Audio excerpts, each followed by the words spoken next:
आपका यह पाठ आपको समझा चुकी हूँ।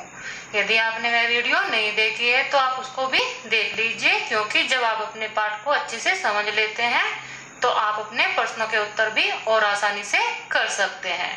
इसमें आपका प्रश्न संख्या 1 है, एतानि कथनानि शुद्धानि अशुद्धानि वा इति वदन्तु लिखन्तु च।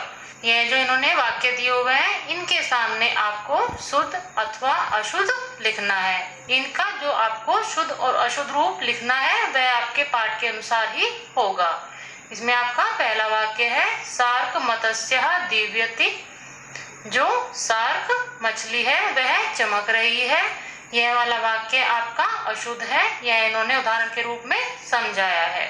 आपका अगला वाक्य है, स्वर्णिमं मत्स्यः जले भूमौ च उभयत्र वसति। जो सुनहरी मछली है वह जल और भूमि दोनों स्थान पर रहती है। यह वाक्य आपका पाठ के अनुसार गलत है, तो आप इसके सामने अशुद्धम लिख देंगे। जले बहवः विचित्राः जन्तवः वसन्ति। जल में बहुत सारे विचित्र जीव रहते हैं। यह वाक्य आपके पाठ के अनुसार सही है, तो इसके सामने आप शुद्धम लिख देंगे। मंडूकः टर्टर इति ध्वनिं करोति। मेंढक टर्टर इस प्रकार की आवाज करता है। यह वाक्य आपका सही है आपके पाठ के अनुसार, तो आप इस वाक्य के सामने शुद्धम लिख देंगे। सार्कः बलवान मत्स्य भवति। सार्क बलवान मछली होती है। यह वाक्य आपके पाठ के अनुसार सही है, तो आप इसके सामने शुद्धम लिख देंगे। छात्राः समुद्र तटं गच्छन्ति। सभी छात्र समुद्र तट को जाते हैं। यह वाक्य आपके पाठ के अनुसार सही है, तो इसके सामने आप शुद्धम लिख देंगे। प्रश्न संख्या 2 है आपकी, मंजूषायां प्रदत्त पदै रिक्त स्थानानि पूरयन्तु। यह जो इन्होंने आपकी मंजूषा दी हुई है, उनमें से आपको शब्दों को चुनकर अपने रिक्त स्थानों की पूर्ति करनी है। यह कार्य मैं आपका पहले ही कर चुकी हूँ। आपका जो पहला वाक्य है, एते जन्तवः मिलित्वा समुद्रे वसन्ति। दूसरा वाक्य आपका, तत्र एकः स्वर्ण सदृशः दीव्यते। अयं सार्कः मानवान् अपि खादति। मंडूकः तु जले भूमौ च उभयत्र वसति। स्वर्णिमं मत्स्य भवति। प्रश्न संख्या 3 है, उचित पर्याय पदम चित्वा लिखन्तु। यह जो इन्होंने एक मंजूषा में आपके कुछ पद दिए हुए हैं, वह आपके इन पदों के पर्यायवाची पद है जिनको आपको करना है। यह कार्य भी मैं आपका पहले ही कर चुकी हूँ। जैसे जंतु, जंतु का जो पर्यायवाची है वह आपका है जीवः। समुद्र का पर्यायवाची है सागरः। मत्स्य का पर्यायवाची है मीनः। मानवः का पर्यायवाची है मनुष्यः। हर्षितः का पर्यायवाची है प्रसन्नः। प्रश्न संख्या 4 है आपकी, एतेषां प्रश्नानाम् उत्तराणि एकपदेन वदन्तु लिखन्तु च। यह जो आपके इन्होंने प्रश्न दिए हुए हैं, इनके उत्तर आपको एक पद में देने हैं। इन सभी के उत्तर भी आप अपने पाठ के अनुसार ही देंगे। जैसे आपका प्रश्न है, मानवान कह खादती। मनुष्यों को कौन खाता है या मनुष्यों को कौन खाती है। आपके पाठ के अनुसार यहाँ पर आपके 3 पद इन्होंने दिए हुए हैं, उनमें से आपको सही पद चुनकर यहाँ पर भरना है। तो आपके पहले प्रश्न का उत्तर है सार्कः कि सार्क। हर्षिता छात्रः कुत्र गच्छन्ति। प्रसन्न सभी छात्र कहाँ जाते हैं।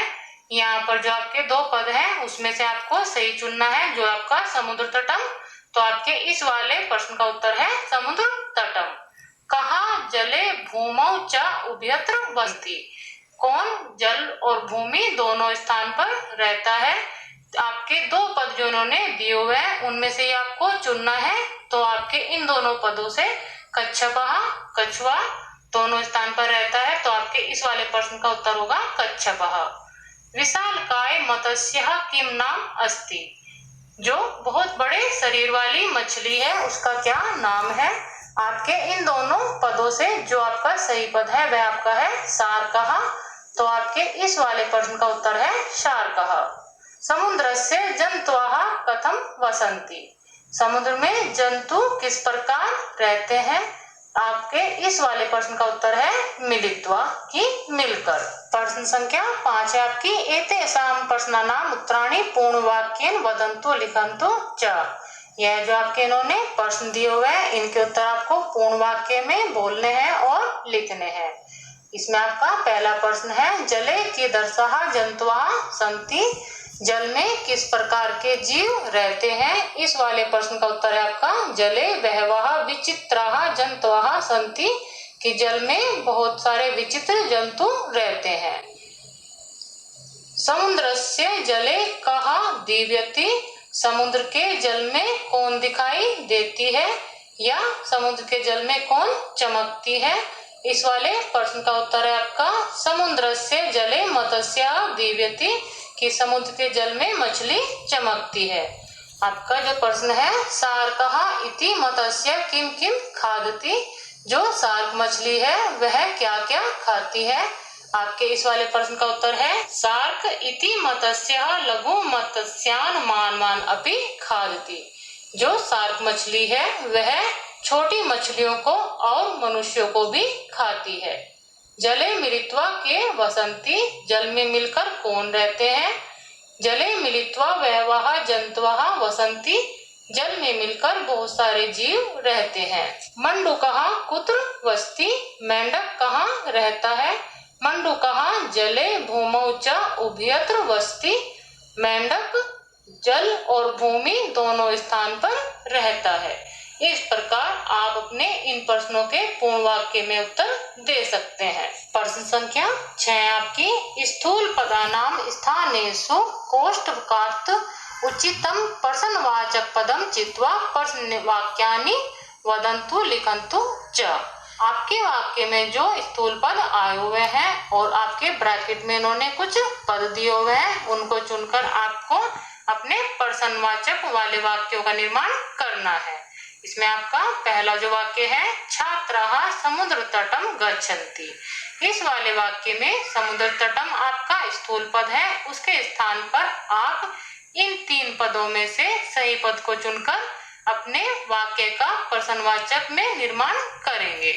यहाँ पर समुद्र तटम के स्थान पर आप कुत्र का प्रयोग करेंगे, क्योंकि समुद्र तटम आपका स्थानवाचक पद है। जो आपका स्थानवाचक शब्द होता है उसके स्थान पर आप कुत्र का प्रयोग करेंगे।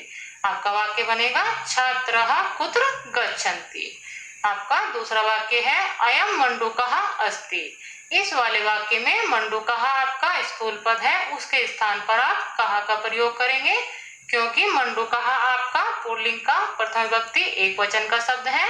उसी के अनुसार आप अपने प्रश्नवाचक शब्द का प्रयोग करेंगे। आपका वाक्य बनेगा, अयम कः अस्ति।